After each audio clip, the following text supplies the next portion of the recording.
वीरू, कल एक clear cut view बना था कि जितना हम 24,330 के आसपास आएंगे वहां पर थोड़ी सी मुनाफा वसूली करनी है या फिर शॉर्ट्स कैरी करने हैं। और ऊपरी लेवल से हमने देखा मार्केट फिर इवेंचुअली स्लाइड भी हुआ, चोटी पर पहुंचे और वहां से गिरावट आई। आज कंसिडरिंग ग्लोबल क्यूज थोड़े से पॉजिटिव लग रहे हैं, क्या कॉन्फिडेंस लौटेगा? फिर तेजी की पोजीशंस लेंगे? क्या रीअटेम्प्ट कर सकते हैं 34,300 एंड बियॉन्ड?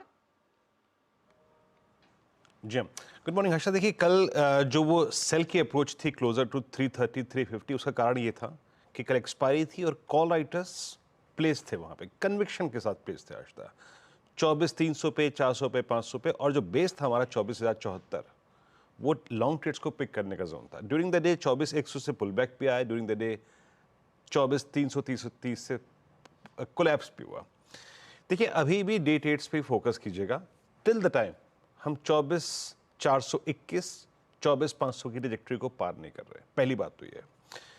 स्टैट्स में एक चीज हटता जो फियर है एट हायर लेवल्स, वो क्या है? एफआई सेल मोड में है, अपने लॉन्ग्स को ट्रिम करने के मोड में है। पहली बात, कल आप इंस्टीट्यूशनल फिगर्स को देखें, मतलब हायर लेवल पर रिस्क है एफआईआईस। डीआईएस की बाइंग कम थी, 570 करोड़ रुपए की, 3300, ये लगभग 2627 करोड़ रुपए की डीआईएस की एफआईआईस की सेलिंग थी। 2943 करोड़ रुपए का उन्होंने इंडेक्स फ्यूचर्स बेचा, करीब करीब 40,000 कॉन्ट्रैक्ट लॉन्ग काट लिए, 17,000 कॉन्ट्रैक्ट शॉर्ट किए। उसके बाद अगर आप स्टॉक फ्यूचर्स को देखें तो यहाँ भी काफ़ी सेलिंग थी। हायर लेवल्स पे एफआईआईस की सेलिंग इस सिस्टम में मेरे लॉन्ग ट्रेड्स पर या फिर लॉन्ग जाने की रणनीति पे सबसे बड़ा रिस्क है। आज याद रखिएगा, आपकी स्क्रीन पे कुछ कॉल्स आएंगी और पुट्स आएंगे। एक चीज़ ध्यान में रखिएगा कि प्लेसमेंट कैसी है कॉल्स की। दो कॉल राइटर्स परसिस्ट करते हैं, क्लस्टर्स परसिस्ट करते हैं। पहला है 24,200 300 और उसके बाद है 400 500। समझिएगा, 200 300, उसके बाद 400 500 और नीचे 24,000 की पुट और 24,100 की पुट डिसाइसिव और एक मीनिंगफुल ओआई होल्ड करती है। कल 24,000 पे पुट राइटिंग भी थी। लेवल्स लेके आइएगा स्क्रीन पे। आज पिरामिड्स नहीं है, माफी चाहूंगा मैं यहाँ पे। लेवल्स लेके आइएगा और पहला जो लेवल है वो आपको देख के थोड़ा सा इंटरेस्टिंग लगेगा कि गिफ्ट निफ्टी काफी ऊपर है, आपने ये मेंशन क्यों किया, इसकी एक इंपॉर्टेंस है। स्क्रीन पे लेके आइएगा। 24,200 मैंने एक जो लेवल मेंशन किया है वो है करीब करीब 24,218। ये एक पिवट पॉइंट है जो गैप अप के बाद एक बेस के तौर पे काम कर सकता है। गैप अप के बाद ये आपका लोअर ट्रैजेक्टरी होगी बेस। गैप अप के बाद अगर निफ्टी सस्टेन करता है 282 338 के ऊपर, then a swing towards 355 382 is possible. ये किसी ना किसी दिन होना है, माइट भी आज हो सकता है, आज फेलियर भी हो सकता है, बट ये किसी ना किसी दिन होना है। तो 282 338 के ऊपर अगर आप टिकेंगे तो 355 338 और 421 तक का जोन पॉसिबल है। लेकिन ये जो लेवल मेंशन है ना, 382 421 और 282 338, इन दोनों केस में अगर ये सस्टेन नहीं हो, नहीं क्रॉस हो रहा है, तो again sell trade will work. Sell, और ये जो क्लस्टर है 382 421 का, ये है कॉल राइटर्स का और फॉलिंग 20 डेमा का जोन। तो ये दोनों क्लस्टर्स को अपने जहन में रखिएगा। और इन दोनों ही क्लस्टर्स से बाजार अगर रिवर्सल लेता है, कोलैप्स होता है ड्यूरिंग द डे, तो हर्षता वो जो लेवल में मेंशन कर रहा हूं 218, वो पूरे सेशन के लिए वो एक रेंज बन जाएगी। नीचे 200 218 और ऊपर की तरफ 382 421। उसके बाद शायद पूरे दिन हम एक रेंज में सस्टेन करें। और एक और बात याद रखिएगा, अगर ड्यूरिंग द डे इस कोलैप्स के बाद अगर 24,218 या फिर 190 वायलेट होता है नीचे की तरफ, तो कल की लोअर ट्रैजेक्टरीज को आप फिर टेस्ट कर सकते हैं। तो एक चीज जो सिस्टम में है वो है fear of selling at higher levels by FIIs. और एक और चीज 421 जिसका मैं जिक्र कर रहा हूं, फॉलिंग 20 डेमा, अगर ये बाइसेक्ट होता है 382 421 के ऊपर अगर आप टिकते हैं, तो एक शॉर्ट कवरिंग सेशन, एक स्ट्रॉन्ग शॉर्ट कवरिंग आपको कहीं भी ले जा सकती है, जिसकी आप गणना, जिसकी आप शायद लेवल्स को डिफाइन नहीं कर सकते। नाउ निफ्टी बैंक, कल पूरे बाजार में during the policy, post policy, अगर एक चीज अच्छी थी तो वो था निफ्टी बैंक। एक रेजिलियंस थी, एक 50,000 की बेस को होल्ड करने की, और लगातार 3-4 सेशन हो गए हर्षता, ये अपने 100 डे एक्सपोनेंशियल मूविंग एवरेज को रिस्पेक्ट दे रहा है। एचडीएफसी बैंक, एक्सिस बैंक की प्लेसमेंट अच्छी है, इंटरेस्टिंग है। लेवल्स लिखे आइएगा, रेजिस्टेंस की प्लेट। जैसे कि मैंने मेंशन किया निफ्टी के केस में, RS1 निफ्टी बैंक के लिए क्रिटिकल है। यह है कॉल राइटर्स का जोन। It's 5364 and 5527।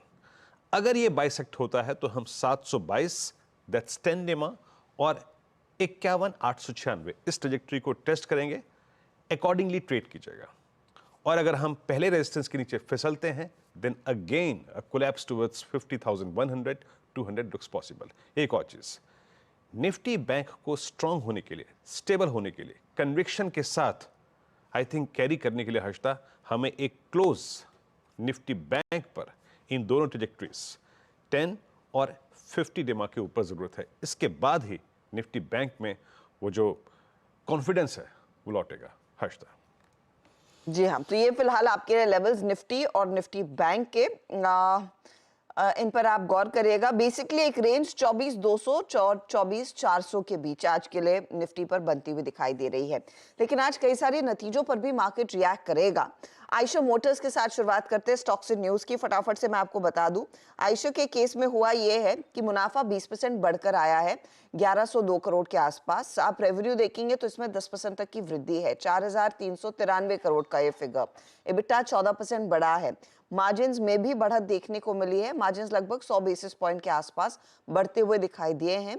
लेकिन ब्रोकरेजेस ने कुछ ने टारगेट्स कट किए हैं क्योंकि रॉयल एनफील्ड की जो सेल्स है उसमें वॉल्यूम इतना पिकअप नहीं कर पाया है इस क्वार्टर में जितना शायद अनुमान था। ध्यान रखिएगा, वो पहले नंबर्स आ जाते हैं सेल्स के हर महीने वाले, तो मार्केट को उसका आभास था। अब देखते हैं आज स्टॉक कैसे रिएक्ट करेगा। वायदे वाली कंपनियों में बायोकॉन रेडार पर रखेंगे। एक अदर इनकम का बड़ा फैक्टर आया है 1134 करोड़ का, और वो इनफैक्ट फिर प्रॉफिटेबिलिटी को 660 करोड़ के आसपास लेकर गया है। अनुमान वैसे 150 करोड़ के आसपास का था। रेवेन्यू एकदम फ्लैट है 3433 करोड़ के करीब। साथ ही साथ अगर आप ध्यान दीजिएगा, इबिट्टा में एक ड्रैग देखने को मिला है, 13% की गिरावट है। आंकड़ा करीब 620 करोड़ पर। अनुमान था कि इस बारी बढ़ेगा, इबिट्टा 850 करोड़ पर आएगा, तो वो एक मिस है।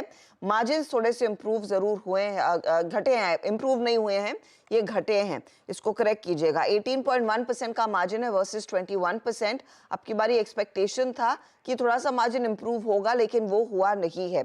तो बायोकॉन ने भी थोड़ा सा निराशाजनक प्रदर्शन दिखाया है। एस्ट्रल पर भी नजरें रखिएगा।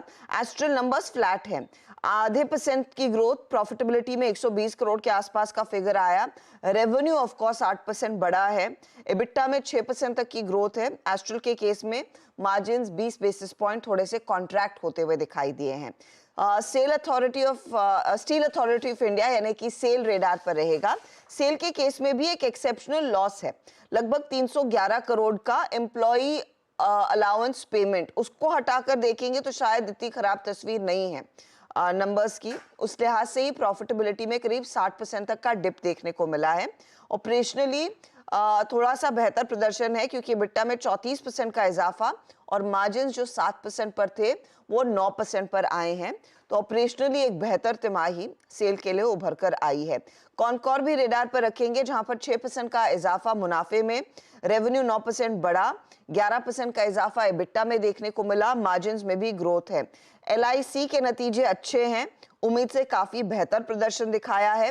कोची शिपयार्ड बम्पर परफॉर्मेंस रहा है अब तक, और इस क्वार्टर में भी कंपनी ने बहुत बढ़िया परफॉर्म करके दिया है, तो वो भी पॉजिटिव ही आप गिनेंगे। नजारा टेक ने इस बीच कल शाम को एक अनाउंसमेंट किया कि 228 करोड़ का दरअसल वो एक एक्विजिशन कर रहे हैं UK based fuse box games करके। 228 करोड़ का एक्विजिशन होगा।